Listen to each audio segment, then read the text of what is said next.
Some people say that Christianity just borrowed from these ancient pagan mystery religions, that Christianity is not unique in its core claims like resurrection and virgin birth and deity of Christ, and that it actually plagiarized from these pre-existing religions like Mithraism, or the religion based on Osiris or Adonis or Isis or Horus. Well, this isn't just an academic question for me, because when I was probably 19 or 20 years old, I started to have some serious doubts about my faith because of this very issue. I was searching around the internet, and all of a sudden I came across these claims that Jesus isn't the only one who died and resurrected, wasn't the only one who had 12 disciples, wasn't the only one who was born of a virgin. And for someone who grew up being taught that the Christian story really was unique and different and stood alone, this kind of shook me up. We see it all over the net. We see this claim commonly. In fact, a few years ago in the Da Vinci Code, the claim was made that there's nothing original to Christianity. So what does the historical record actually show?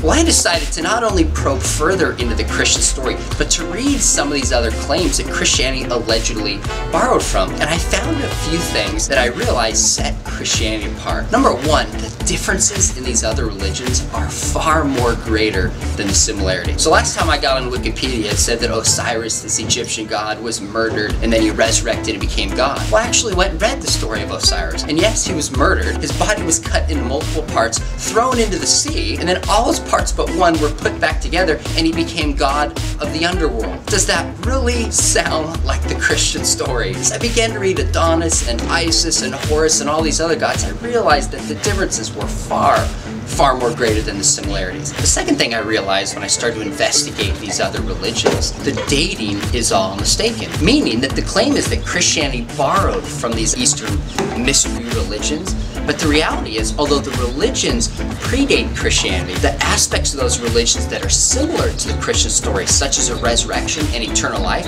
actually come afterwards. So an argument can be made that if any borrowing took place, it was really these mystery religions borrowing from the success of Christianity. But the third reason I find this not compelling is that these are not historical figures. This death and resurrection wasn't based on a historical person, but Jesus was a historical person.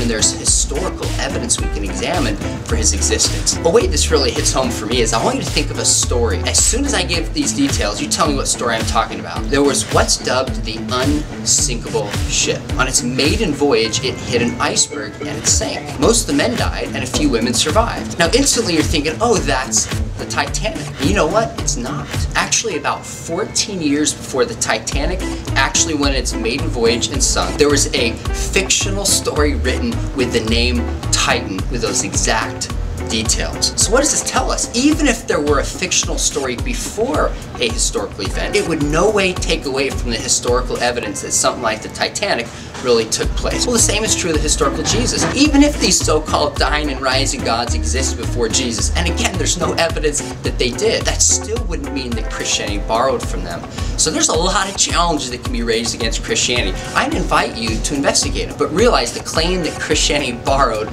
from these pagan mystery religions is simply false.